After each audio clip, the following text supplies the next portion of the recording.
안녕하십니까. 행복한 아침 이재용입니다. 안녕하세요. 정예인입니다. 네, 오늘은 수요일이고요. 뉴스부터 챙겨보도록 하겠습니다. 코로나19 확진자 수 8,320명, 사망자 81명으로 집계가 되고 있습니다.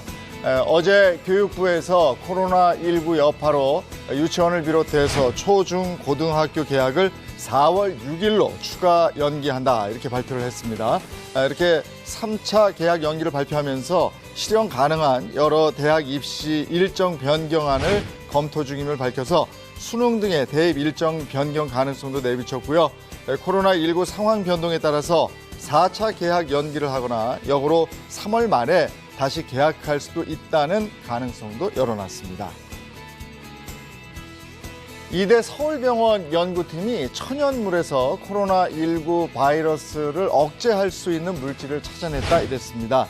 방광이 염증을 일으키는 대장균으로 활성 억제와 관련된 실험 중에서 천연물에서 추출한 생유산균에 코로나19 바이러스의 변이에 필요한 에너지원인 퓨린의 활성을 억제하는 물질이 다량 함유된 것을 확인한 건데, 이 연구팀은 코로나19 바이러스의 전파를 억제시킬 수 있는 보조적 치료제 역할을 할 수 있을 것으로 기대하고 있습니다. 경기도 성남에 있는 은혜강 교회에서 코로나19의 확진자가 대거 나왔죠. 어제까지 은혜강 교회 관련 확진자는 목사 부부와 신도 등을 포함해서 모두 52명이라고 합니다.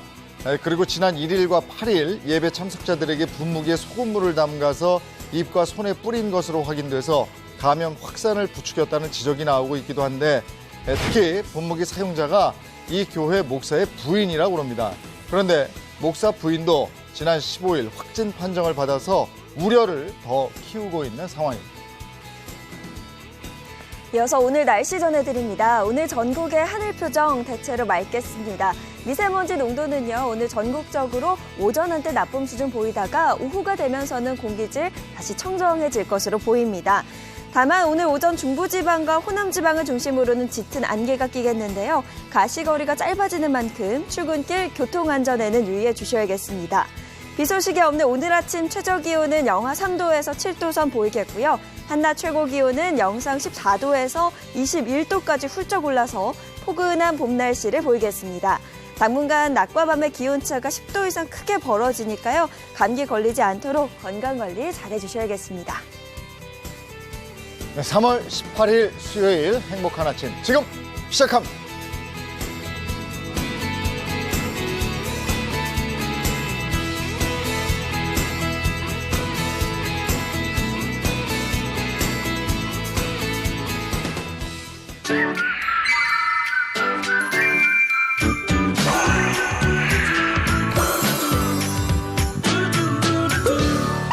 네, 오늘은 수요일이고요. 핫한 연예계 소식 그리고 스타들의 이야기 준비해놨습니다. 네, 오늘 소식 함께해 주실 홍종선 대중문화 전문기자, 최정아 연예 전문기자, 또 방송인 김수현 씨 소개합니다. 어서 오세요. 안녕하세요. 안녕하세요. 네, 안녕하세요. 네, 먼저 한 주간의 연예 소식부터 전해드리겠습니다. 첫 번째 소식은 뭡니까? 네, 첫 번째 소식은 가수 슈 씨의 이야기입니다. SES 출신이죠. 한 방송 매체를 통해서 슈 씨가 해외 원정 도박으로 집행유예를 받았다라는 소식은 이미 다들 알고 계실 텐데, 이 슈 씨가 건물주로서 세입자들에게 보증금을 줘야 하는 의무를 저버렸다라고 보도가 나왔습니다. 네, 그럼 그 보도한 매체는 자세히 어떤 내용을 전했나요? 네, 이 보도 내용을 보면요. 사실 이제 슈 씨가 경기도 화성시에 다세대 주택을 가지고 있다. 이건 사실 이제 도박 논란 있었을 때부터 알려졌고, 그때 네. 또 알려졌던 게 이 이제 말하자면 도박 그 자금 혹은 또 생활 자금을 빌려줬던 그 채권자가 이 다세대 주택에 어떤 가압류를 걸었다. 여기까지는 소식이 알려졌었어요. 근데 이번에 새로 알려진 내용, 또 이번 보도에서도 언급이 된 건데 뭐냐 하면 사실 이 가압류가 걸려 있는데 새로운 세입자가 들어오려고 하지 않겠습니까? 예. 그런데 기존의 세입자도 나가려고 하는 거죠. 네. 그럼 기존 세입자는 집을 나가려고 할 때 이 주인 슈 씨한테 보증금을 받아야 하는데, 그렇죠. 슈 씨는 지금 일방적으로 나는 내줄 돈이 없다라고 한다라는 게 보도 내용이었습니다. 그러면 세입자 인터뷰도 나온 게 있는 것 같던데. 있던데. 네, 맞습니다. 슈 씨의 주택 건물에 2년 전에 입주한 전세자는 이 세입자가 슈 씨에게 1억여 원의 전세 보증금을 돌려받지 못해서 지금 신용 불량자가 될 위기에 처해 있다라고 주장을 했고요. 네. 실제 21세대 중에 2세대는 전세 보증금을 받지 않은 상태에서 집을 비운 상태라고 합니다. 그리고 슈 씨가 지금은 돈이 없으니 기다려달라라는 말만 되풀이하고 있다라고 보도가 나온 상황입니다. 네, 그럼 이에 대해서 슈 씨의 입장은 어떤가요? 네, 일단 조금 억울하다라는 입장인 것 같은데요. 슈 씨는 자신이 마치 이렇게 일방적인 통보를 한 것처럼 비춰진 이 보도 내용에 대해서 좀 아쉬움을 표하기도 했습니다. 굉장히 유감스럽게 생각한다라는 단어로 직접적이게 표현을 한 건데요. 그리고 슈 씨는 사실과 다른 추측성 보도는 부디 자제해 주시면 감사하겠다라는 말을 덧붙였고요. 그동안 사실 문제 해결을 위해서 노력을 해왔고 또 세입자분들이 더 큰 피해를 입지 않도록 정말 최선을 다해서 노력 중이다라는 자신의 입장을 밝히기도 했습니다. 네, 알겠습니다. 다음 소식 가죠. 네, 이번에는 방송인 정가은 씨의 전 남편 이야기인데요. 정가은 씨가 지난 2016년 1월 동갑내기 사업가와 결혼한 이후에 2년 만에 이혼을 했었습니다. 이 전 남편 김모 씨가 수백억 원대의 사기 행각을 벌이고 미국으로 도피 중이다라는 주장이 제기가 됐습니다. 네. 어느 한 매체의 기자는요, 정가은 씨의 전 남편으로 잘 알려진 김 씨가 수백억 원대 사기 행각을 벌여 많은 피해자를 만들어 놓고도 미국으로 도피한 뒤 지내고 있다라고 말을 하면서 이름만 대면 알만한 유명한 연예인도 김 씨의 사건의 피해자이지만 신변이 드러날까 봐 피해 사실조차 말을 하지 못하고 있는 상황이다라고 전했습니다. 그런데 듣기로는 이번 사건 외에도 사기 전적이 있다. 이런 얘기 들었거든요. 맞습니다. 이번이 처음이 아니라 이전에 수백억 원대의 사기가 있었다는 보도가 있는데 이게 사실 보도만이 아닌 게 실제로 판결 또 수감까지 갔었어요. 네. 어떤 내용이냐 하면 이 고장난 차량을 싸게 삽니다. 그리고 이거를 이제 고가 최대한 자신이 받을 수 있는 고가에 팔려고 그런 시도를 하는데 이게 또 한 명한테만 팔려고 하는 게 아니라 여러 명에게 동시에 마치 팔 것처럼 그런데 돈만 받고 팔지 않았던 거죠. 이런 상황으로 인해서 실제로 2008년에 징역 5년을 선고받고 수감된 뒤에 출소를 한 상황입니다. 근데 정가은 씨하고 결혼한 후에도 이런 사기 행각이 계속됐다면서요? 정가은 씨랑은 2016년 1월에 결혼을 하게 됐는데 사실은 그 연예인들에게 좀 나쁜 의도를 가지고 꼭 이분 얘기가 아니라 좀 나쁜 의도를 가지고 접근하는 분들이 있어요. 왜냐하면 연예인이 내 아내다, 연예인이 내 남편이다라고 얘기하면 그 상대방들이 일단 경계심을 풀게 되잖아요. 그렇죠. 네. 남편이 알려진 사람인데 아내가 알려진 사람인데 설마 사기를 치겠어? 라는 마음으로 이제 좀 마음이 높게 되는 거죠. 그런데 이분 같은 경우는 슈퍼카를 빌미로 해서 수십 명에게 무려 수백억 원대 사기 행각을 벌였고 또 최근에 미국으로 도주한 것으로 알려지게 됐습니다. 아니 그러면 2016년 결혼 전에도 사기 혐의가 있었던 건데 정가은 씨는 전혀 모르고 그 결혼을 한 거예요? 일단 정가은 씨 얘기에 따르면은 이 남편이 정가를 숨겼고 본인은 몰랐다라는 거예요. 그러니까 요즘 들어서는 뭐 건강검진 뭐 이런 것도 떼서 서로 보자 하지만 그런 상황이었고 그리고 정가은 씨가 또 몰랐다 이런 정황으로 본인이 내세운 게 뭐냐면 남편이 본인의 그러니까 정가은 씨의 통장 명의 계좌를 이용해서 이런 식으로 또 차량을 2중, 3중으로 팔려는 이 사기를 통해서 자신에게 5억 원 때 어떤 피해를 입혔다. 그래서 남편을 전 남편이죠. 이제 사기죄로 고소했다. 이렇게 알리고 있습니다. 결혼하는 과정에서도 거짓말을 했고 결혼 이후에도 차량 등의 사기로 나에게 피해를 입혔다. 이렇게 돼 있네요. 알겠습니다. 다음 얘기 나누죠.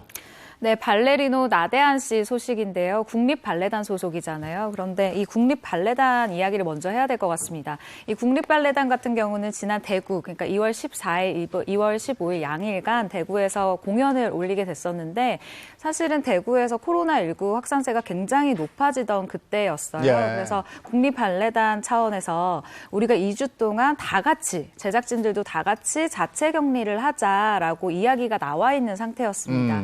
그런데 이 나대한 씨가 이 자체 격리라는 이 부분을 어기고 2월 그러니까 27일이죠. 2주 그러니까 그 기간 안에 여자친구와 일본 여행을 간 거예요. 근데 이 사실을 또 SNS에 올리게 돼서 굉장히 논란이 됐습니다. 이후에 이달 16일에 징계위원회 결정으로 국립발레단에서 해고 통보를 받았습니다.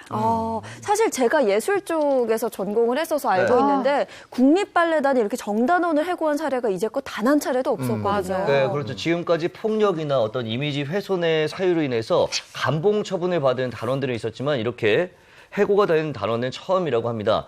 징계위원회가 결정한 해고와 정직은 국립발레단의 가장 무거운 징계라고 하죠. 국립발레단 규정에 따르면 징계위원회에 그 14일 안에 제소하면은 네. 다시 재심을 받을 수 있다 이렇게 돼 있다고 그러는데 네. 네, 네. 변경이 될 수도 있는 건가요?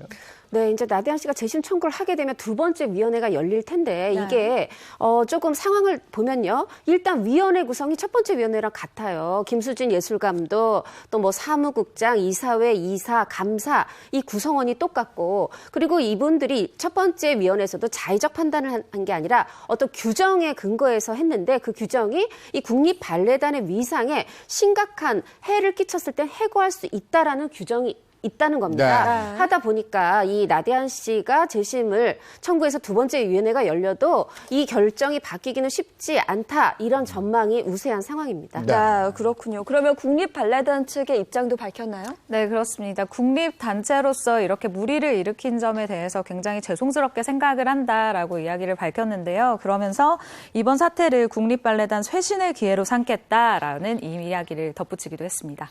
네, 한 주간의 연예 문예계의 핫 이슈를 한번 알아본 거고요. 네. 이번에는 스타들의 이야기로 넘어가 보겠습니다. 스타들의 이야기 오늘 주제부터 보죠. 암을 이겨낸 스타들 이렇습니다. 네, 주제고요. 예. 그럼 첫 번째 스타도 바로 만나보겠습니다. 첫 번째 스타는 이성미 씨. 네, 네. 유방암 초기 발견한 이성미 씨 얘기네요. 네, 올해로 데뷔 41년 차고요. 개그우먼 1호 이성미 씨는요. 1980년 TBC 개그 콘테스트에서 대상을 받으면서 데뷔를 했습니다. 가수와의 열애설이 불거진 이후에 한동안 공백기를 가졌으나 1990년 방송에 복귀를 했고요. 2002년 자녀 유학을 이유로 캐나다에서 생활을 하다가 2009년 다시 국내 방송 활동을 시작했습니다. 벌써 데뷔가 41년 차예요? 네. 야, 그럼 위로 선배가 거의 없겠네. 그렇죠. 여자로서는 1호. 이경규 네. 씨, 최양락 씨보다도 선배라고 해요. 네. 아, 그래요? 그래서 최근 방송에서 말하기를 내 위로는 송혜 선배님밖에 없다라고 그렇게 제친원 되나요? 측에 얘기를 했는데 네. 실제로도 이 이경규 씨가 이성미 씨보다 1살 아래고요. 최양락 씨도 2살 아래라고 합니다. 그래요? 이성미 씨가 얼마나 동안인지. 아니, 보기에는 사실 그렇게는 안 보이는데. 그러니까요. 네. 뭐 여성분의 나이를 좀 밝히긴 뭐하지만 올해 환갑되셨다고 그래요? 합니다. 네, 사실 그래서 내 이름은 소개 선생님밖에 없다. 이제 이런 네. 얘기를 하는데 네. 또 하나의 반전이 있어요. 뭐냐면 사실 얼굴도 동안이고 이 특유의 가는 목소리, 약간 네. 고음. 그러다 보니까 약간 이제 신인 시절에 꼬마 개그 같은 것도 많이 했고 네. 네. 상냥하고 귀엽기만 할 네. 것 같은 그녀. 근데 후배들이 얘기하는 모습은 네. 좀 다른데 우리 선배 굉장히 무섭고 군기반장이다 이런 얘기를 해요. 뭐냐면 예의에 어긋나는 그런 행동을 했을 때 굉장히 엄격하게 대한다고 하고 네. 실제로 이성미 씨도 나는 불의를 보면 못 참는다 이런 얘기를 하고 있습니다. 네. 군기 잡는 선배, 무서운 선배. 호랑이 선배네요. 후배들한테는 이렇게 기억되고 있고. 네. 최근에 이성미 씨가 방송에서 어머니에 대한 그리움을 밝혀서 이성미 씨 가정사가 또 재조명되고 이러지 않았어요? 네, 맞습니다. 방송에서 어머니에 대한 그리움을 밝히기도 했는데요. 사실 이 이성미 씨에게는 본인을 낳아주신 친어머니가 계시고 그리고 길러주신 3명의 새어머니가 계세요. 그런데 이성미 씨가 스스로 이야기하길 내가 어린 시절에 집도 잘 살았고 굉장히 좀 곱게 자랐다라고 이야기를 했습니다. 그런데 이 친모이신 분이 이성미 씨를 낳고 100일 이후에 아버지에게 맡기고 다른 곳으로 떠났다라고 합니다. 그러면 이성미 씨가 이런 사실을 좀 어떻게 알게 되셨을까요? 일단 첫 번째 새어머니가 너무 친딸처럼 잘해주셔서 초등학생이 지난 다음에나 알게 됐다고 해요. 그런데 좀 안타까운 게 이 새어머니가 초등학교 6학년 때 자궁암으로 세상을 떠나셨다고 합니다. 이후에 여기 이제 아버지가 사업 실패로 구치소에 가게 되면서 남의 집에 얹혀 자기 시작하면서 네. 이 빚쟁이들이 자주 쫓아오니까 중학교 1학년 때 학교를 또 1년 쉬기도 했다고 합니다. 이때 좀 우울증으로 고생을 했다고 해요. 야, 이성미 씨 어린 시절에 마음고생이 심했겠네요. 네. 맞습니다. 그래서 특히 이제 중학교 시절 사춘기도 오잖아요. 네. 그때 많이 생각했던 게 나 그냥 이대로 세상 떠나고 싶다. 어머. 이런 얘기를 일기장에 많이 써서 담임 네. 선생님이 아버지를 자주 부르기도 하고 했고 하다 보니까 고등학교 졸업식 할 때 아버지께서 그래도 무사히 무탈하게 고등학교 졸업해줘서 고맙다 눈물을 흘리셨다고 하네요. 제가 어디서 들은 바로는 이성미 씨가 김밥을 안 먹는다고 그래요. 김밥에 얽힌 뭐 아픈 사연이 있다고 들었는데. 네, 그러니까 새어머니가 돌아가시고 나서 친아버지 역시도 이제 사업 실패를 있었다라고 방금 얘기를 했잖아요. 그렇기 때문에 남의 집 살이를 계속하고 있었는데 아무래도 그렇다 보니까 도시락을 싼다거나 이런 게 좀 어려웠던 상황인 거예요. 근데 이 모습을 이성미 씨의 친구분이 보시고 좀 측은하게 생각을 했다고 합니다. 그래서 한 번은 소풍 갈 때 도시락을 내가 싸줄 테니까, 그러니까 정확히는 그분의 이제 어머니죠. 네. 이제 우리 어머니한테 싸달라고 할 테니까 우리 집에 와라라고 얘기를 한 거죠. 이성미 씨가 얼마나 기쁘겠어요. 정말 흥분하고 신이 나서 그 친구 집에 막 열심히 갔다고 합니다. 근데 마침 또 그 집에 갔더니 어머니가 또 열심히 김밥을 싸주시고 계신 거예요. 네. 이걸 들고 갈 생각에 굉장히 기뻤는데 그 순간 한 분이 등장을 해요. 이 김밥을 싸주시던 친구, 그러니까 어머니의 남편분, 그러니까 내 친구의 아버지가 딱 등장을 하신 건데 사실 그 집도 형편이 그렇게 넉넉하진 않은 집이었던 거예요. 그래서 이성미 씨가 있는 데서 어머니한테 지금 뭐 하고 있냐라고 물어봤다고 합니다. 굉장히 뻘쭘한 상황이죠. 네. 근데 어머니가 나 지금 그 애 친구 김밥 싸주고 있다라고 했더니 이 아버지가 아니 우리 집 먹을 것도 없는데 제가 뭐라고 김밥을 싸주냐라고 하면서 그 김밥을 바닥에 내동댕 거예요. 그 아버지 너무 하셨네. 네. 근데 이성미 씨의 나이가 이때 15살밖에 안 됐어요. 그러니까 중학교 2학년밖에 안 됐는데 한창 감수성이 예민하던 마음이 너무 나이잖아요. 아팠겠네요. 그렇죠. 네, 그 모습을 보고 바로 집 밖으로 뛰쳐나갔다고 하고요. 그 이후로 김밥은 먹지도 않는다라고 내동댕이 실 거면 그냥 주는 게 낫지 않나요? 저도 그 생각 들었어요. 네. 저는 이야기를 듣고 전날에 부부싸움을 하셨나 약간 이 생각을 했을 정도로. 부부싸움에도 그렇죠. 애가 거기 앉아있는데 너무 하셨네 네, 진짜. 얼마나 충격받았겠고 또 서름이 컸겠습니까. 네. 사실 근데 그럴수록 친어머니를 찾고 싶다 이런 마음이 좀 굴뚝 같았을 것 같은데요. 네, 그래도 안 그래도 아버지가 돌아가시기 전에 친어머니를 만나고 싶다라고 이야기를 계속했는데 아버지가 알 필요 없다. 이렇게 좀 단호하게 좀 막으셨던 것 같아요. 그리고 아버지가 돌아가시고 나서 여러 방면으로 수소문을 하고 연락도 해봤는데 찾을 수가 없었다고 합니다. 그래서 어머니께서 나를 찾고 싶지 않거나 찾을 필요 없다고 생각하시는구나 혹은 돌아가셨나 보다라고 생각해서 이후로는 찾지 않았다고 합니다. 좀 보태 말씀드리면 이성미 씨가 가장 어머니 보고 싶어왔을 때가 본인이 아이를 출산했을 때라 그래요. 다른 이제 산모들은 엄마한테 산후조리도 받고 하니까 그때 좀 그리웠는데 지금 이렇게 찾지 않기로 했다. 이 마음은 뭐냐면 잊을 순 없을 것 같고 마음에 담아두고 덮어두고 살겠다. 이렇게 마음에 결심을 했다고 하네요. 근데 그러면서도 이제 아니 어떻게 이럴 수가 있지? 네. 내 엄마인데 이런 마음도 들었을 거고 그런 마음에서 원망 같은 것도 있었을 텐데. 네. 그거 참 그죠? 그러니까요. 네. 참 그렇게 힘든 시절, 어린 시절을 보내고 나서 그 이후에는 그래도 코미디언으로 승승장구를 했는데 네. 저희가 지금 암을 이겨낸 스타들 얘기를 하겠지만 유방암을 또 걸리게 돼요. 맞습니다. 이제 이성미 씨가 이렇게 좀 군기장반 까칠해 보인다 하면서도 또 후배들이 이런 얘기도 해요. 우리 선배 의리 있어. 근데 그렇게 마음 넓게 쓰고 사셔서 좋은 일이 있었던 것 같아요. 뭐냐면 본인 발로 가서 건강검진 받은 게 아니고 방송하면서 촬영을 했는데 그래요? 그 방송 중에 의사가 좀 이러니까 왜요? 뭐 무슨 일이에요? 했더니 이제 의사가 뭐가 좀 생긴 것 같습니다. 해서 이제 정밀 검사를 했는데 네, 유방암이었습니다. 그래서 바로 수술 날짜 잡고 바로 수술하는 그런 이게 불행 중 다행이라고 그쵸, 할까요? 네. 행운을 얻었습니다. 그러면 방송에서 진단을 받기 이전에 약간 몸이 좀 이상하다거나 뭐 그런 건 전혀 없었던 거예요? 실제로 이 유방암이라는 게 증상이 없을 수도 있고요. 또 저도 이런 걸 이제 해마다 건강검진을 받지만 이게 이렇게 이제 어떤 두 가지 방법. 뭐 이렇게 사진 찍지 않습니까? 그거 말고도 초음파도 하고 어떤 암은 뭐 사진은 안 나오는데 초음파는 나오고 이런 것도 있다고 그래요. 그래서 아무 증상이 없었고 근데 그러면은 뭐 별거 아니었겠지. 근데 상황이 심각했어요. 무려 12번의 수술을 해야 했다고 합니다. 아니 암 판정 받은 것도 마음의 부담이 상당한데 수술을 12번이나 받았다고요? 네, 그래서 왜 도대체 왜 하필이면 내가 암에 걸렸지라는 생각을 수도 없이 했다라고 합니다. 악착같이 달려온 지난 세월을 그냥 내려놓고 싶었다라는 이야기도 했었는데요. 이성미 씨는 12번째, 그러니까 마지막으로 수술대에 오를 때 수술을 기다리면서 내가 과연 이 수술이 끝나고 난 뒤에 눈을 뜰 수 있을까라는 생각을 했다고 합니다. 결국 무사히 수술을 마친 후에 이성미 씨는 내가 하루하루를 정말 덤으로 사는구나. 내 인생에서 눈을 감았다가 내일 뜬다라는 보장이 없구나라는 생각이 들어서 내가 오늘 하루 정말 행복하게 살아야겠다라는 생각을 하게 됐다고 합니다. 그러면서 마음가짐도 굉장히 달라졌다라는 이야기를 하기도 했습니다. 네, 12번의 수술 정말 힘든 시기였을 텐데 가족들이 또 힘이 굉장히 많이 됐겠죠. 네, 그렇죠. 많은 도움도 받았고 그 당시에 굉장히 아이들에 대해서 이제 자기가 죽고 나면 아이들이 너무 슬퍼할 것 같다라는 생각에 메시지, 그러니까 편지도 좀 남겨놓기도 했고 남겨줄 유산에 대해서 좀 적어놓기도 했다고 합니다. 그리고 항상 엄마와의 좋은 추억들을 좀 간직하고 싶은 게 사람의 마음이잖아요. 그래서 네네. 좀 많은 시간을 함께하면서 사랑한다는 이야기도 좀 많이 해주고 많은 시간들을 함께할 수 있도록 좀 노력을 많이 했다고 해요.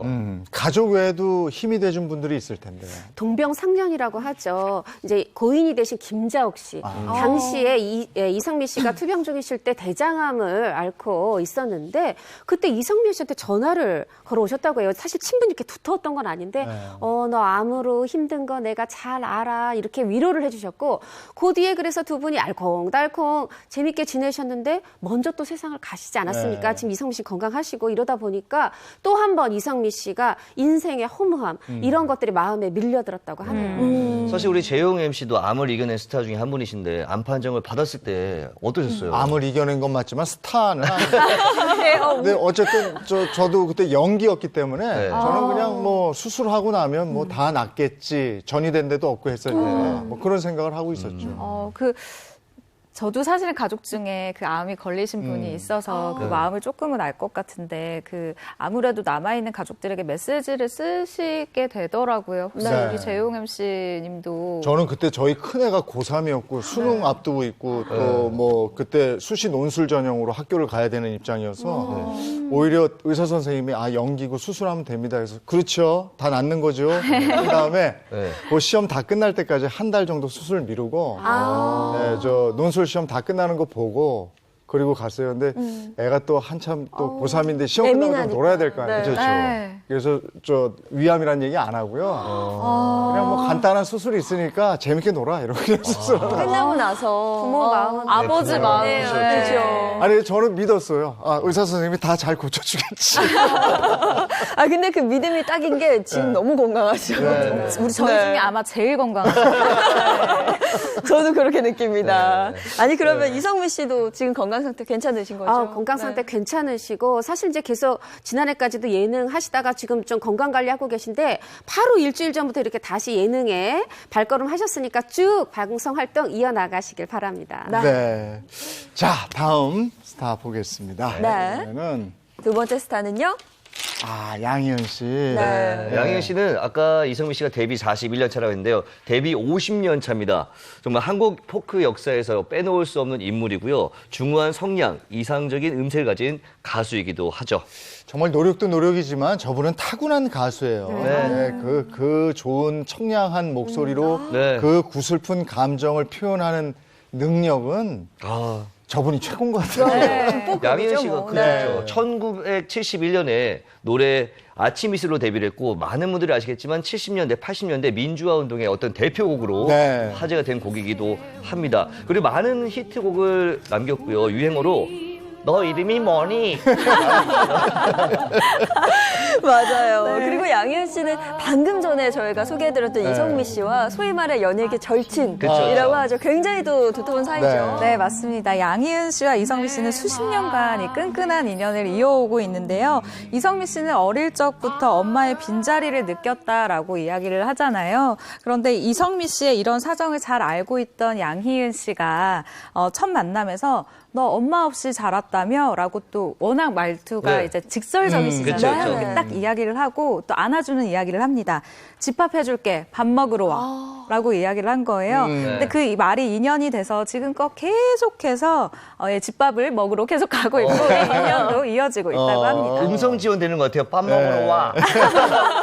근데 양희은 씨는 저 인터뷰 때마다 본인은 생계형 가수다 이렇게 얘기하잖아요. 네, 네. 맞습니다. 아버님이 육군 대령이셨는데 39살의 나이에 사실 네, 상당히 일찍 떠나셨죠. 예. 그러다 보니까 이제 어머니가 혼자 딸 셋을 키우면서 이제 어떤 기운, 가세를 일으키려고 양장점 하면서 딸을 키우셨는데 이게 또 마음이 이렇게 좀 약하셨나 봐요. 주변에서 보증을 서달라고 했는데 보증을 잘못 썼는데 그때 나이가 양희은 씨 18살. 예, 네, 이제 막 고등학교 졸업하고 대학 가야 되는 그런 시기였잖아요. 예. 실제로 양희은 씨 대학 가자마자부터 본인이 돈을 벌기 시작해요. 그래서 어머니의 빚도 갚고 동생들 학비도 벌고 당시 대학교 때 이제 같이 노래하셨던 분들 얘기가 양희은 씨 보면 밥 한 끼니 한 끼 먹기 좀 어렵고 그래서 네. 늘 말라 있고 영양실조로 약간 쓰러질 정도로 그렇게 정말 생계형 가수였다. 네. 그런 얘기를 하시더라고요. 아, 저는 사실 깜짝 놀란 게 원래 꿈이 가수가 아니었다. 네. 이런 얘기가 전 가장 놀랐거든요. 맞아요. 양희은 씨는 노래에 대해서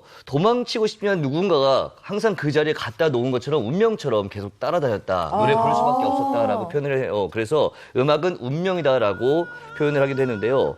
사실 양희은 씨는요, 서강대학교 사학과를 졸업해서 기자나 라디오 PD가 되고 싶어서 가수에 대해서는 아예 생각을 하지 않았다고 하기도 했습니다. 그리고 그 당시에 통기타 선배, 그러니까 통기타를 메고 노래를 부르는 이 가수들 사이에서 굉장히 고학력의 여가수로 불렸다고 합니다. 근데 기자나 PD 안 되길 잘하셨어요.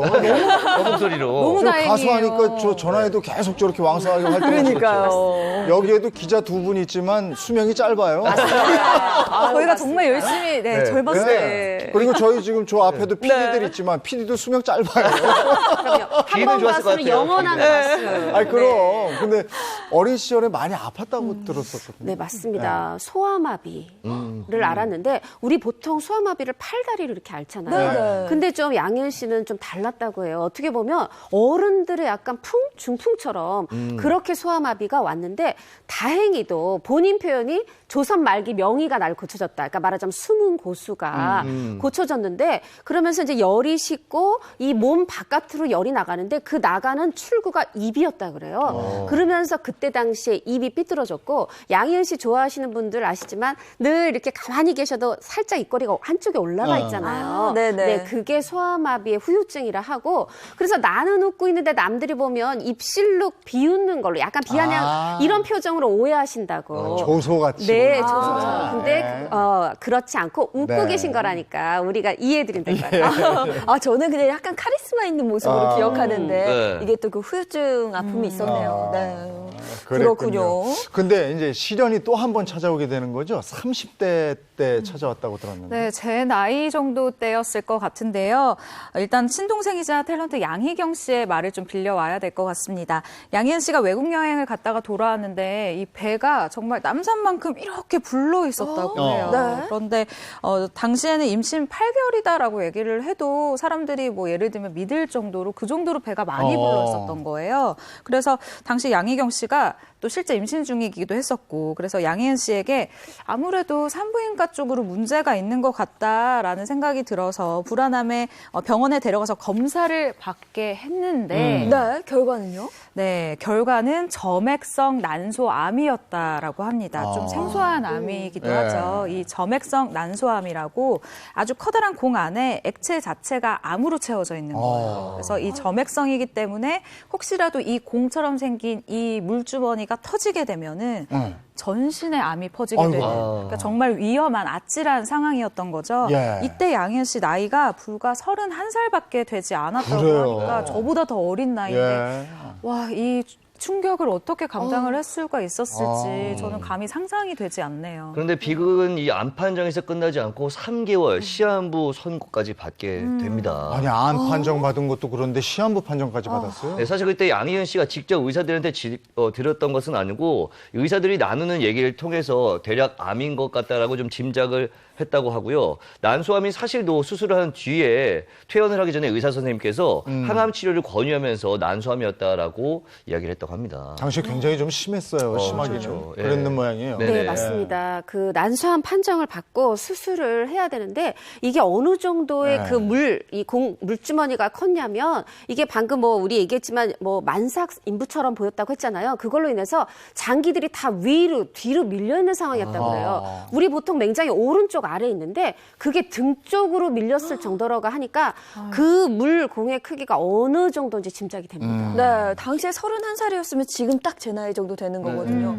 얼마나 놀라셨을까요? 그렇죠. 네, 그리고 김수현 씨도 말씀하셨지만 이게 그냥 암뿐이 아니라 3개월 시한부 그래 판정이었잖아요. 말이에요. 네. 처음에는 양희은 씨 몰랐다 그래요. 그래서 아니 그 무슨 물주머니가 15kg이나 나가? 나 그거 떼내면 완전 날씬해지겠는데? 이렇게 얘기를 긍정적. 했었는데, 네, 그렇죠. 네. 그런데 이제 결국은 알게 됐죠. 알게 되고서는 왜 나한테 이렇게 자꾸 불행이 닥치는지 좀 편하게 좀 살아보려고 하는데 왜 나를 가만 놔두지 않아? 순탄치 않게 자꾸만 찾아오는 불행을 원망하는 마음이 생겼다고 하네요. 네, 그리고 당시에도 미혼이셨잖아요. 네. 그 충격이 또 컸겠죠. 네, 그래서 의사 선생님이 이 미혼이었던 결혼하지 않은 양희은 씨를 위해서 이 난소를 최대한 살릴 수 있는 방법으로 수술을 했다라고 하니까요. 정말 명의를 만난 게 맞는 것 같습니다. 네. 아니 그런데 이 난소암으로 투병 중에 음반은 또 말 못할 정도로 그렇게 많이 팔렸다면서요? 네, 그 난소암 판정을 받고 투병할 당시에 청계천 쪽에서 이 양희은 씨 노래가 정말 날개도 친 듯이 막 팔렸다고 해요. 그래서 양희은 씨도 궁금해서 수소문해서 좀 알아봤더니 음반 도매상 좀 유명한 분이었는데 그분이 딱 이렇게 양희은 난소암 판정 전집 판매 현수막을 다 걸고 팔고 있었다고 합니다. 근데 사실 뭐 잘 팔리면 좋지 않냐라고 생각할 수 있지만 굉장히 화가 난 게 아픈 상태인데 아픈 걸 이용해서 지금 팔고 있었던 거잖아요. 굉장히 화가 나서 어떻게 이렇게 할 수 있냐라고 따졌더니 그 도매상 분이 하는 말이 억울하면 신곡을 발표하든가 라고 했다고 해요. 그래서 1983년에 노래 하얀 목련을 발표하고 다시 활동을 시작했다고 합니다. 5기로. 네네. 이 도배상분이 어떻게 보면은 네네. 공을 세웠네. 지체시대. 그래서 우리가 저 하얀 목련 들을 수 있었던 거예요? 노래 너무 좋잖아요. 요새 하얀 목련 피기 시작했더라고요. 그럼 이 노래 너무 좋죠. 네. 딱 이맘때 들어야 되는 거죠. 그래도 별일이 다 있네요, 정말. 아니, 그러면 이제 양희은 씨가 난소암을 극복한 얘기를 좀 해볼 텐데, 다른 암들이 다 그랬듯이 좀 항암 치료를 하시고, 뭐 그렇게 극복을 한 건가요? 항암 치료를 사실은 거부를 했다고 합니다. 근데 그렇다고 해서 이 방송을 보시는 분들이 정말 이분을 따라서 거부를 하시면 안 돼요. 네네. 네. 양희은 씨가 스스로 항암 치료를 받으러 오지 않자 담당 의사 선생님이 연예협회를 통해서 양희은 씨에게 연락을 하는 거예요. 담당 의사 선생님이 이렇게 이야기를 했다고 합니다. 아니, 내 의사하는 동안 이렇게 말 안 듣는 환자는 처음 봤다라고 이야기를 할 정도였다고 하는데 양희은 씨는 근데 여기에 담담하게 이렇게 얘기를 했다고 해요. 생사는 하늘에 맡기겠다. 네. 근데 이때 의사 선생님이 너무 안타까워했다고 합니다. 근데 극복이 된 거잖아요. 그럼 어떻게 극복을 했을까? 흔히 자연치유라고 하죠. 근데 이게 혼자 할 수 있는 게 아니에요. 꼭 가족의 도움이 필요하거든요. 네. 바로 이 양희은 씨의 어머니 또 동생 양희경 씨가 암에 대해서 온갖 공부를 다 하고 그래서 뭐 무염식, 조금 전에 소개해드리는 겁니다. 무염식, 그러니까 소금 먹지 않고 또 뭐 잡곡밥 저도 이제 들은 적이 있는데 늘 방송을 오실 때도 도시락을 잡곡밥 도시락 이런 도시락 싸가지고 다니시고 그 밖에도 흔히 이제 생식이죠. 그러니까 이제 열에 의해서 화식, 그러니까 익힌 음식이 아니라 생식하고 이러면서 실제로 암을 극복해내셨다고 하네요. 양희은 씨 사례입니다. 네. 본인의 의지도 있었지만은 운도 따라준 거예요. 이게 사람마다 다 다르기 때문에. 네. 그죠? 그리고 가족의 지극한 보살핌이 있었다고 그러잖아요. 근데 그 동생 양희경 씨도 한몫했다 이런 얘기 들었거든요. 네, 동생 양희경 씨가 자연 요리를 직접 많이 해줬다고 해요. 그리고 100일 동안 부항도 떠주고 수지침도 놔주고 그리고 음식도 아까 말씀하신 것처럼 무염식으로 염분이 안 들어가는 그런 음식으로 해주고 고기도 못 먹게 하고 생선도 못 먹게 했다라고 했는데 양희은 씨가 나중에 밝힌 건데 살짝 몰래 먹긴 했다고 해요. 먹고 싶었으니까 네, 몰래 드셨는데 어쨌든 1년 정도를 이렇게 양희경 씨가 계속해서 꾸준히 좀 노력을 했고 현재는 옛날보다 더 많은 활동을 하고 있잖아요. 그런 거 봤을 때는 정말 어떻게 보면 음식도 굉장히 중요한 부분을 차지하고 있구나라는 것을 알 수가 있습니다.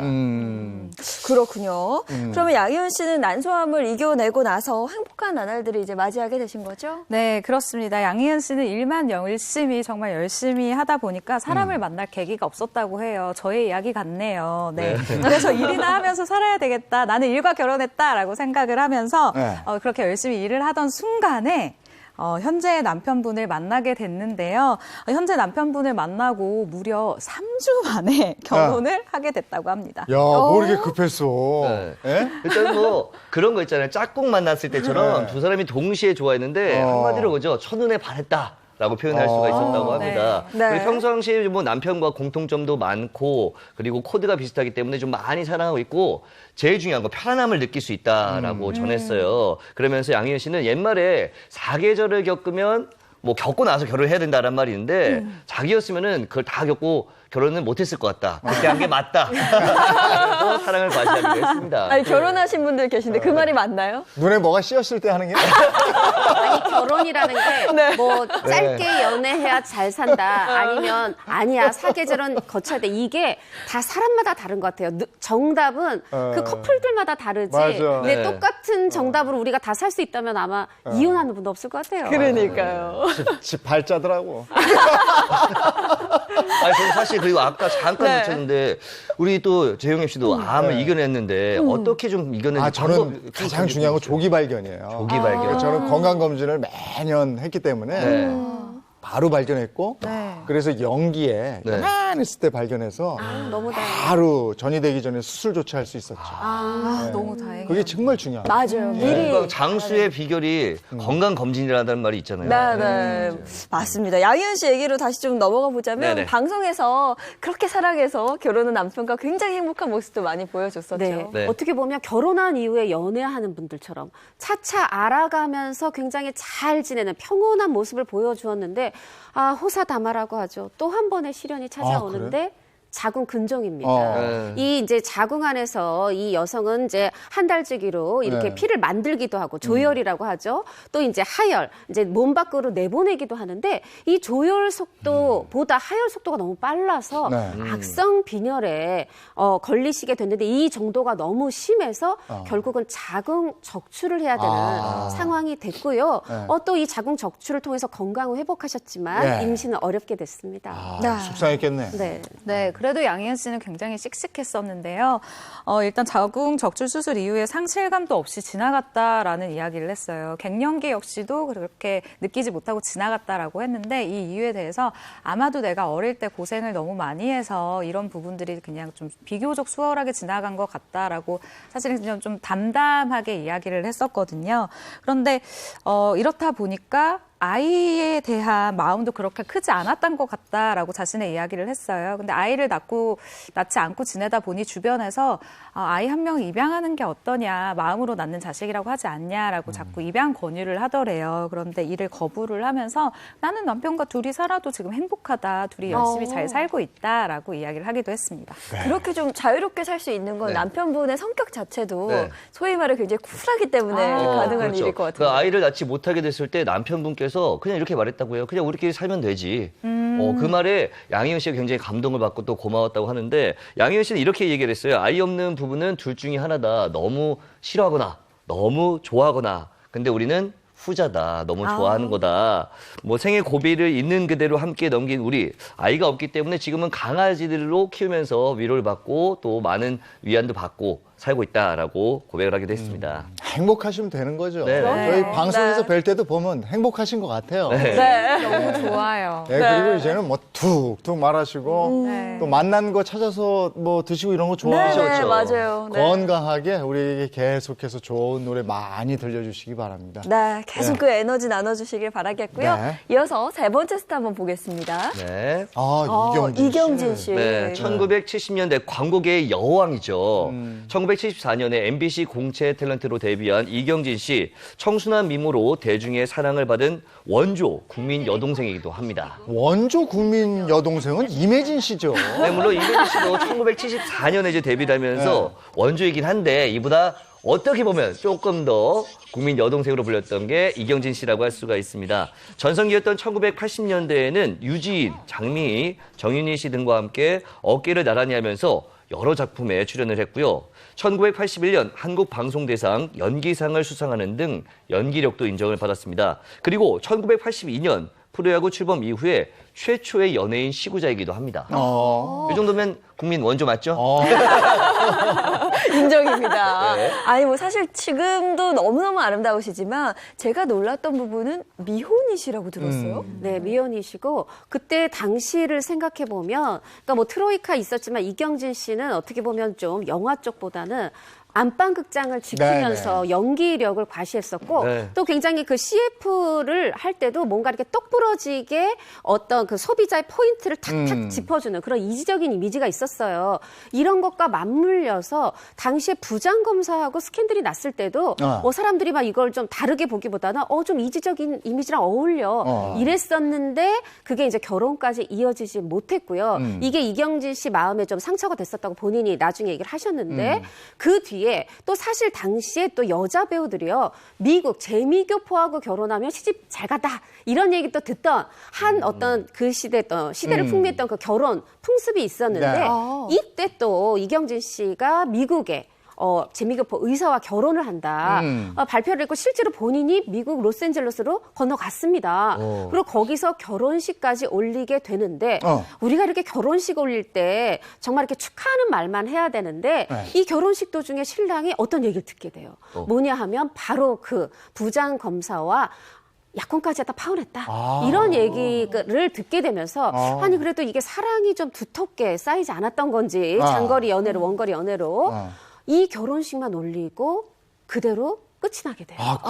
법적으로는 혼인신고도 하지 않은 상태로 결혼식만 올리고 돌아오는 또 이 부분도 내 어떤 자존심 강한 이경진 씨의 마음을 아프게 했을 텐데 이 뒤에 다시 한번 이 재미교포랑 또 결혼 발표했다 미국에서는 하고 한국에 추후에 보도된 적이 있는데 이 부분에 대해서 이경진 씨는 그건 사실이 아니다. 나는 일면식도 없는 사람이다. 이렇게 선을 그었습니다. 그래요. 그 이경진 씨가 뭐 촬영 중에 유방암을 발견했다 이런 얘기 있던데 그건 맞는 얘기입니까? 네, 맞습니다. 2012년 드라마 촬영 도중에 이제 종합 검진을 받게 되는데요. 근데 처음에 검사를 받았을 때는 뭐 심각하게 생각하지 않았다고 합니다. 그런데 좀 이경진 씨가 기분이 이상해져서 잠깐 시간이 났을 때 병원을 찾았는데 그때 병원에서 청천벽력 같은 유방암 판정을 받아서 많이 놀랐다고 합니다. 네, 사실 이건 조금 조심스러운 얘기인데 가슴 절제 상황까지 갔었다 뭐 이런 얘기도 들렸거든요. 네, 맞습니다. 이 담당 의사분이 이렇게 이야기를 했는데 사실 이게 심각한 상황은 아닌데 가슴 절제를 해야 되는 상황이다라고 이야기를 했다고 해요. 근데 일단 솔직하게 이야기를 했었는데 유방암보다 가슴 절제가 더 두려웠다라고 털어놓기도 했어요. 그래서 사실 많은 유방암 환자분들이 이런 이야기를 하시거든요. 그래서 이 소식을 접하고 무려 보름 동안 잠도 자지 못할 정도로 너무너무 스트레스를 받았다고 합니다. 평소 종교를 믿지 않았는데도 불구하고 내가 신에게 굉장히 의지를 하게 되더라라는 말을 하기도 했었는데요. 당시 이경진 씨의 심정은 이 파란 쪽을 이렇게 떨어뜨려 놓는 듯한 그런 마음이었다. 너무너무 힘든 하루였다라고 하면서 눈물을 보이기도 했습니다. 네, 그럼 결국 그 가슴 절제술을 받게 된 거네요. 그러니까 사실 가슴 절제라는 게 건강 회복이 더 중요한 거죠. 그러니까 네. 여배우의 특수성으로 생각해 주시면 좋을 것 같아요. 거기다 결혼도 안 했었고 그래서 굉장히 이렇게 두려워했는데 다행히 받지 않게 됐어요. 어떻게 됐냐면 말씀하셨잖아요. 종교도 없는데 계속 가서 기도하면서 새벽에 가서 예배 보면서 눈물을 흘리며 기도했는데 그때 고두심 씨가 한 의사분을 소개해 주었는데 그 의사분이 이런 이경진 씨 마음 또 잘 존중하고 거기다 건강 상태, 이 암의 진행 상태도 가능했던 거죠. 그래서 절제 없이 수술을 무사히 잘 마쳤다고 하네요. 그럼 절제 없이 다른 치료를 받았다는 거 아니에요? 네, 그렇죠. 일단 유방암 초기였기 때문에 항암 치료를 2번 정도 했고요. 항암 치료를 2번 한 대신에 이 방사선 치료를 33번 정도 했다고 해요. 이때 굉장히 아팠을 때는 몸무게가 39kg까지 빠졌다고 하니까 굉장히 힘들었던 것을 느낄 수 있죠. 이경진 씨도 당시에 뭐 서로 의지했던 분이 있었다고. 아까 이성미 씨에게 힘을 줬던 분, 고 김자옥 씨. 또 마찬가지인데 사실 두 분 다 배우시고 또 이웃 간에 가까운 곳에 사셨다고 해요. 그러니 또 김자옥 씨가 더 했겠죠. 이제 자주 본인도 아프면서도 이경진 씨 집에 가서 위로를 해주고 또 근데 아까 이제 이성미 씨랑도 가까워졌잖아요. 그러다 보니까 원래 이경진 씨와 이성미 씨는 이 교류가 없었는데 이제 세 분이 친해진 거예요. 그러면서 이성미 씨가 잣죽도 써다가 이경진 씨한테 먹이고 이렇게 우정을 돈독했다고 합니다. 아마 이성미 씨도 유방암으로 고생을 했기 때문에 같은 마음을 좀 느끼지 않았을까 싶은데요. 그러면 이경진 씨는 유방암을 어떻게 극복을 하시게 된 건가요? 저도 개인적으로 이 부분 부업이 굉장히 좀 궁금하기도 했었는데 일단 유방암 판정을 받고 이렇게 투병을 하던 중에 인생을 좀 돌아보게 됐다고 합니다. 그런데 모든 것이 새롭게 다가온 거죠. 이 뭐 햇살이라던가 나뭇잎을 하나를 보더라도 마음이 너무 다른 거예요. 암이라는 게 누구나 걸릴 수 있는 것이다라고 얘기를 하면서 이후 일과 건강, 인간관계에 대한 감사함이 자연스럽게 생겨났다고 합니다. 그러면서 집안 청소라던가 뭐 취미라던가 뭐 운동량을 굉장히 늘리면서 건강을 지켜나가게 됐었고요. 그리고 규칙적인 식습관, 모든 분들이 얘기하지만 이게 참 중요한 것 같아요. 그리고 이 부분도 굉장히 지켰었고 무엇보다 마음가짐이었던 것 같은데 즐겁게 오늘 하루를 매일매일 살아나가면서 꼭 전해주고 싶은 말이 있다면서 덧붙인 것이 가장 중요한 것은 건강과 행복이다라고 강조를 하기도 했습니다. 네, 규칙적인 식습관 지금도 얘기했지만 굉장히 중요하죠. 그리고 우리가 네. 뭐가 잘못된 걸 알아요. 그러면서도 그걸 그냥 하거든. 네. 근데 그게 이제 병을 걸리게 하거든요. 네. 그것만 안 하면 되는데 참 어렵고, 그다음에 여배우 입장에서는 내가 그 암에 걸렸고 뭐 유방암이고 그걸 절제할 뻔했고 이런 거 고백하는 것도 쉽지 않았을 텐데. 그렇죠. 사실 저도 그렇게 생각하는 게 여배우 입장에서 가슴을 절제할 뻔했다라고 고백하는 것 자체가 조금 두렵고 힘들었을 것 같다는 생각이 듭니다. 그런데 이경재 씨는 오히려 고난을 겪은 이후에 더 긍정적인 사람이 됐다고 하는데 현재는 지금 완치가 됐고요. 네. 그리고 오히려 쉬쉬하기보다는 암에 대해서 암 환자건 비환자건 좀 지식과 노하우도 알려드리고 싶고 경각심도 드리고 싶다라고 전했습니다. 요즘에 암이 정말 감기처럼 흔해진 세상이다. 건강관리하는 방법이나 규칙적인 생활의 중요성 등 기본적인 지식들을 서로 공유하고 대화해야 한다고 생각한다라고 말을 하면서 무엇보다 꼭 앞서도 우리 잠깐 얘기했지만 1년에 한 번씩 이 건강 검진을 받아야 한다라고 전하기도 했습니다. 네. 건강 염려증은 나를 더 이렇게 피폐하게 만들지만 그렇게 1년에 한 번 정도 내 몸을 네. 이렇게 관리하는 건 굉장히 중요합니다. 이건 네. 꼭 좀 하셨으면 좋겠어요. 저는 그걸로 찾아낸 사람으로서 말씀을 드리고 싶어요. 네. 이경진 씨 근황은 어떻습니까, 요즘? 일단 지난해 8월 말까지 드라마에 출연했어요. 근데 배우는 이렇게 조금 기간을 뒀다가 시청자가 보고 싶어 할 때쯤 돌아오는 게 맞거든요. 네. 이제 보고 싶어 하십니다. 안방극장으로 돌아오셨으면 좋겠네요. 예. 네, 계속해서 좋은 모습 보여주시길 바라겠고요. 저희는 건강검진 꼭 잘 받아서 계속 이 자리 지키는 걸로 네. 하겠습니다. 이어서 마지막 스타 한번 네, 보겠습니다. 네. 자, 네 번째 스타는요. 아직은 괜찮을 것 같아요. 네, 진성 씨네요.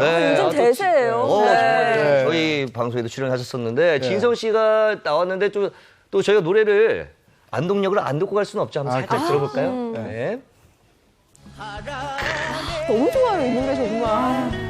라이브도 엄청 잘해주셨잖아요. 요즘 정말 틀면 네. 나오더라고요, 이 회식 노래가. 예전에 코로나19 전에 회식하면 무조건 이 노래 불렀어요. 그렇죠. 네. 네. 사실 1990년대 후반에 인터넷이 일반화하면서 대중음악계가 극심한 침체 상황에 빠졌습니다. 하지만 이와 상관없는 가수들이 있었습니다. 내놓는 앨범마다 100만 장 가까이 팔리며 불황과는 관계없이 총 음반 판매량 1000만 장을 넘긴 가수들인데요. 바로 고속도로 트로트 메들리 4대 천왕 중인 이 4대 천왕 중에 한 분인 네. 진성 씨입니다.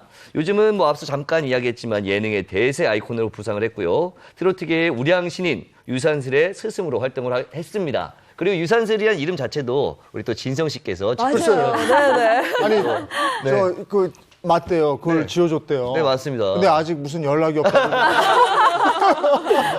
최근에는 한 방송에서 신동엽 씨에게 트로트 가수를 변신했을 때 네. 조금 내가 이름을 한번 생각한 게 있다면서 예명을 정해줬다고 하는데 뭔가요? 혹시 느낌 오시는 분? 신동엽 씨가 뽕짝을 했을 때 느껴진 어떤 느낌? 네. 뭐가요? 뭘까요? 신 메들리? 신뽕남. 뽕남이라고. 야, 너무 굉장히- 일차원적인 거 아니에요? 되게 아니. 직관적인 이름이네요. 그게 확 와야 된다. 네, 그렇죠. 그래요? 네. 신뽕남? 신뽕남. 신나는 뽕짝 남잔가? 뭐 여러 가지 뭐 했지만 저는 네. 아니, 그건 짬뽕집 이름으로 좋을 것 같아요. 네, 약간 그런 느낌이에요. 되게 맛있는 짬뽕의 매운 향기가 짬뽕. 나는. 매운 짬뽕. 매운 짬뽕. 신봉나 네. 예명 맛집이네요. 네. 진성 씨는 오랜 무명 생활을 겪고 네, 네, 지금 네. 그렇게 빛을 보는 가수잖아요. 네. 맞습니다. 10대 때부터 가수의 길을 걸었다고 해요. 물론 이제 가정 형편이 어려운 분들이 다 이렇게 일찍 시작하는데 당시에 뭐 유랑극단, 천막극장, 뭐 불러주는 곳, 노래 부를 수 있는 곳이면 찾아가면서 돈을 벌다 보니까 어떻게 보면 지금은 대세지만 한 40년 무명 생활, 무명 가수였다고 해도 과언이 네. 아닌데요. 이 당연히 이제 무명 가수들 야간업소에서 일하죠. 또 결혼도 했는데 경제적으로 여건이 안 되다 보니까 결혼식은 생각도 못했고 이렇게 수입이 들쭉날쭉하다 보니까 굉장히 고생이 많았다고 해요. 특히나 이 1990년대 후반 외환위기 이때 뭐 온 국민 누군들 힘들지 않았겠습니까? 많은 네. 이 가수들이 또 이 본인의 수입이 이제 탄탄하지 못하고 언제 이게 들쑥날쑥하다 네. 보니까 자영업 같은 가게 같은 이 두 번째 직업을 갖게 되잖아요. 이 가게가 폭삭 망하면서 네, 또 한 번 이제 위기를 겪게 되는데 어느 정도냐면 방송국에 가야 돼요. 출연을 해야 되는데 차비가 없어서 방송국에 못 가는 그런 일들이 있었다고 하네요. 그러니까 정말 고생을 많이 하신 건데 네. 이렇게 고생을 많이 하신 진성 씨에게 암이 찾아왔다는 거네요. 네, 맞습니다. 근데 말씀하신 것처럼 정말 가혹한 일이 생기게 되는데요.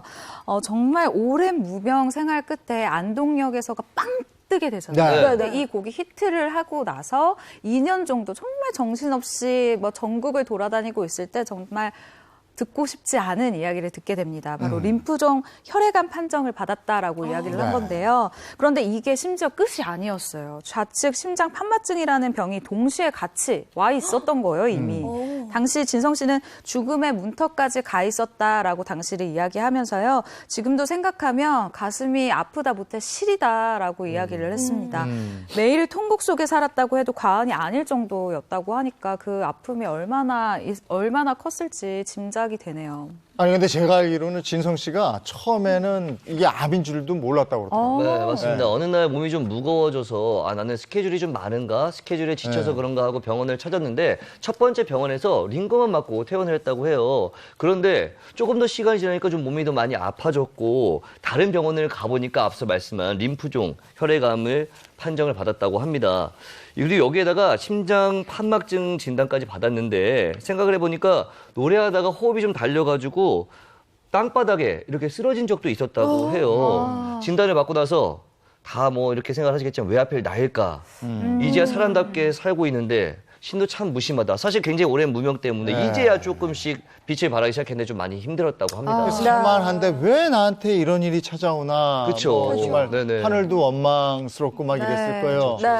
근데 듣기로 그 수술을 말이죠. 마취를 안 하고 마취 없이 수술을 했다고 제가 들었는데. 맞습니다. 네. 이 이제 저도 뭐 의료 뭐 전문가는 아니지만 이 네. 심장 판막증이 이 마취를 해가지고 이게 진성 씨 사례가 그랬다고 그래요. 이 마취를 하고 수술을 하면은 이 뭐 심장 판막으로 가는 혈관이 막혀서 네. 네. 생사를 째서 수술을 해야 되는 그런 상황이었는데 진성 씨 아니 가수로 다시 복귀하고 싶은 그 마음에 이 생사를 째는 이 수술을 버텼고요. 이 이제 수술하고 나도 또 아까 말했지 않습니까? 림프종 암도 있었잖아요. 네. 또 두 차례 항암 치료까지 받게 되고 이러면서 몸무게가 70kg 후반대였는데 54kg까지 20kg 이상이 빠지는 네. 그런 상황이 됐다고 하네요. 이렇게 살짝만 다쳐도 굉장히 아픈데 사실 그러니까요. 생사를 마취 없이 생각만 해도 끔찍해요. 그러니까 이게 진짜 악착같이 그냥 버틴 거네요. 네. 맞아요. 그러면 지금 상태는 어떠신 거예요? 일단 회복이 됐다라고 보면 될 것 같은데요. 일단 꾸준히 약을 먹고 있고 특히나 이 스트레스를 받지 않기 위해서 정말로 신경을 많이 쓰고 있다라고 합니다. 일단 신체적으로 피곤하지 않게 본인이 관리를 하는 것도 저는 노하우 중에 하나라고 생각이 들었는데요. 이거 굉장히 힘들어하시는 분들 많을 것 같아요. 좋아하던 술을 끊었다고 합니다. 이 술자리를 가지 않고 건강관리에 최선을 다하고 있다라고 하거든요. 그리고 동네 야산에 오르면서 운동도 굉장히 꾸준히 하고 있고 전 이 방법도 참 좋은 것 같아요. 텃밭을 가꾸는 게 생각보다 이게 정말 아무리 작은 사이즈라도 잡초도 뽑고 씨도 뿌리고 이거 다시 수확하고 기르고 하는 게 정말 운동량이 대단하거든요. 정말. 그거 네. 정말 일입니다. 예. 맞아요. 근데 실제로도 이렇게 텃밭에 각종 채소, 고추를 심어서 이렇게 막 수확을 하고 하는 기쁨을 누리고 있다고 해요. 근데 이게 정말로 큰 운동이 되고 있다고 합니다. 작은 텃밭이 아닌데 굉장히 농사 아닌가요? 저게 운동뿐이 아니고요. 네. 수학의 기쁨이라는 게 성취감이에요. 맞아요. 그렇죠. 사람이 이렇게 긍정적인 호르몬이 몸에 쫙 도는 게 성취감을 맛봤을 때거든요. 네. 네. 그리고 또 보태서 말씀드리면 등산을 하는 것도 그렇고 네. 텃밭을 가꾸는 것도 그렇고요.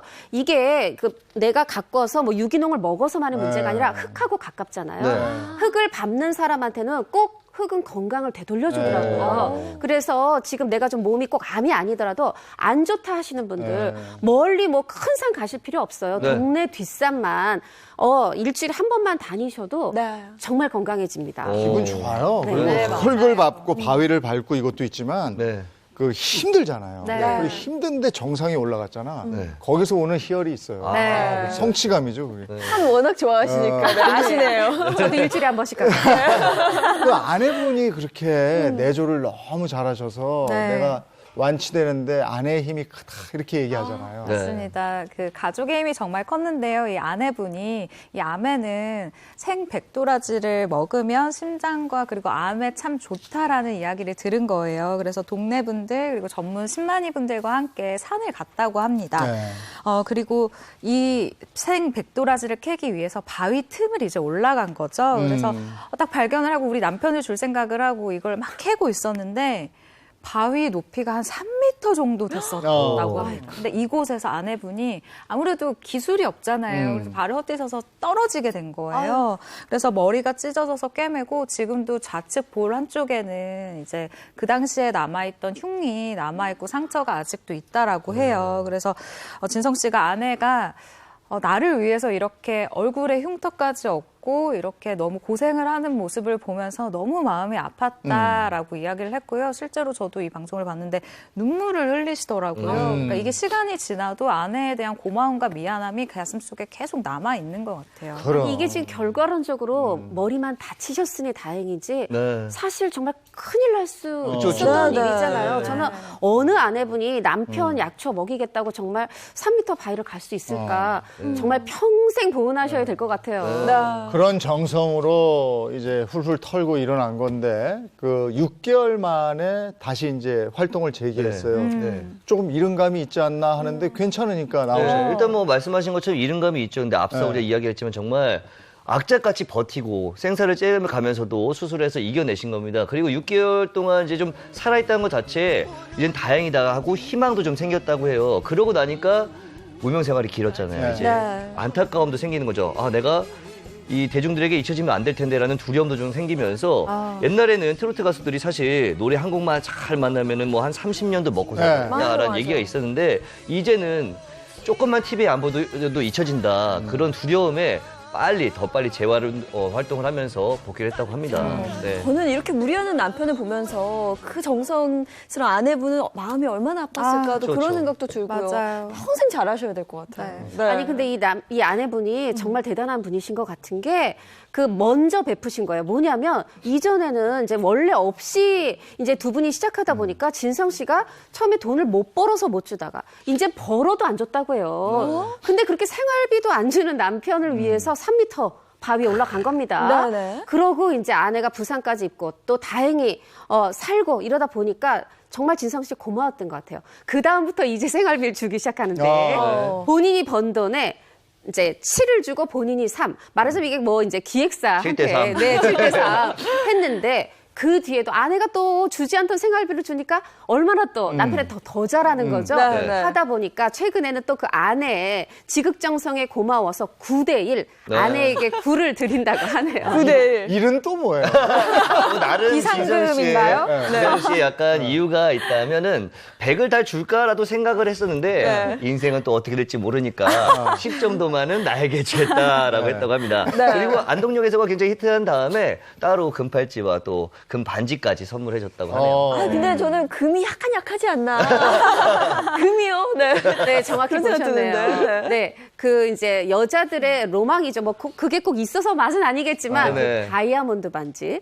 근데 이제 뭐 엄청 1캐럿 이런 건 아니고 0.3캐럿이라고 해야 되나요? 네. 3부. 아니 사실 그래도 결혼식도 못 하고 살았는데 네. 3부 다이아 반지가 어딥니까? 네, 그러다 보니까 그걸 받았고. 근데요, 지금 진성 씨나 부인이나 너무 없이 살다가 이제 이렇게 안동역에서 히트 치면서 돈이 생기니까 이거 갑자기 생기면 어떻게 써야 되지? 그렇죠, 그렇죠. 아직도 네. 벌벌 떨면서 못 쓰고 저축하고 계신다고 하네요. 아니 우리가 되팔 상황이 되면 안 되겠지만 다이아는 별로 나중에 되팔 때 금이 좋아. 금이에요. 네, 여기까지 하겠습니다. 고맙습니다. 고맙습니다.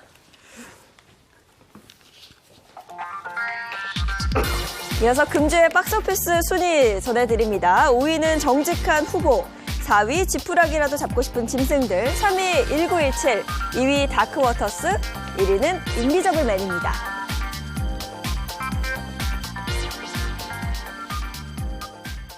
네, 오늘 문화 소식 전해줄 배우 김서지 씨입니다. 어서 오세요. 안녕하세요. 네, 반갑습니다. 예, 영화 얘기 짚어볼 텐데요. 먼저 1위 공포 영화였어요. 인비저블맨 소개해 주시죠. 네, 2월 26일 개봉한 영화 인비저블맨이 전체 박스오피스 1위에 올랐다고 합니다.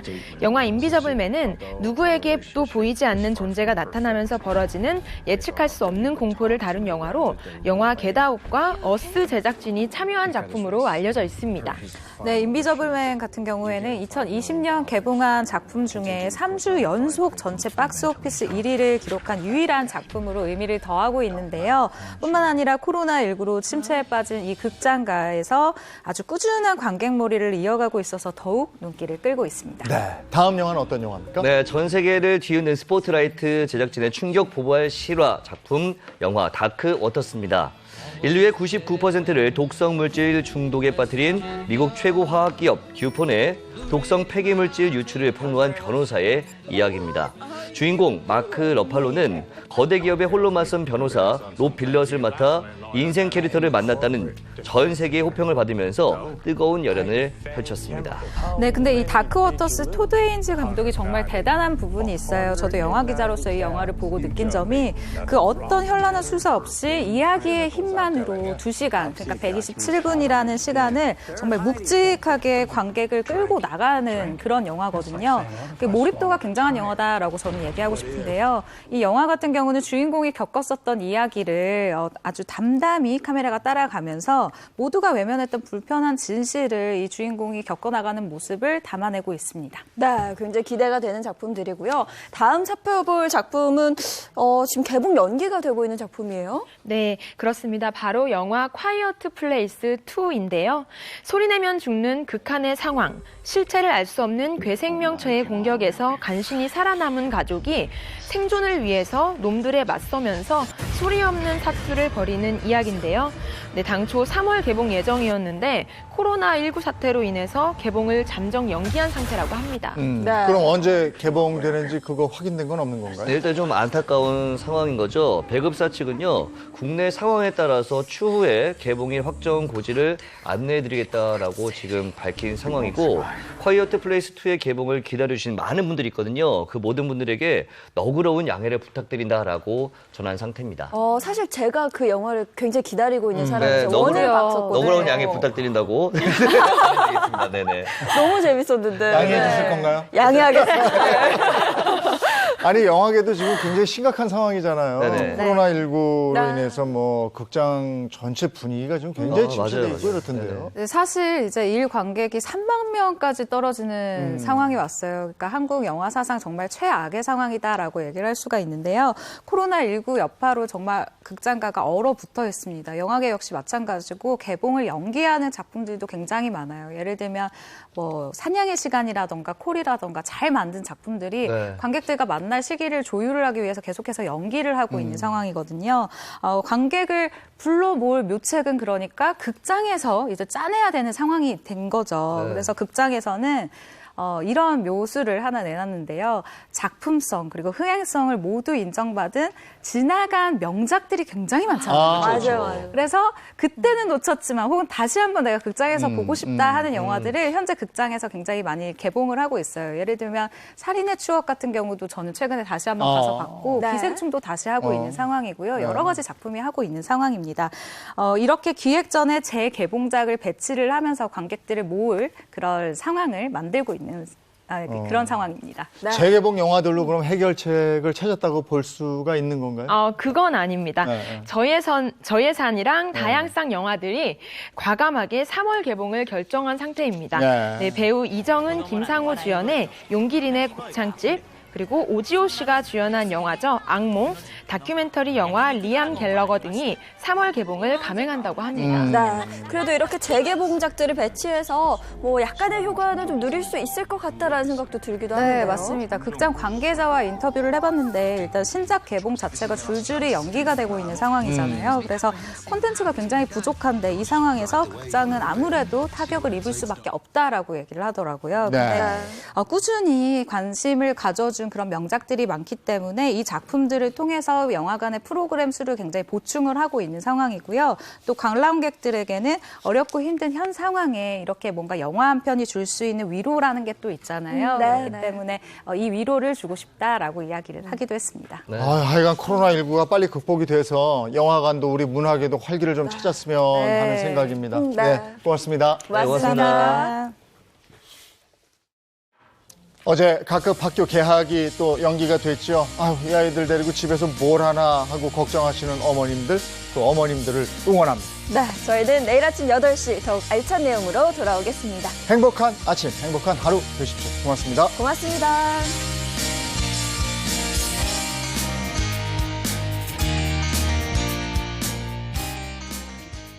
채널 A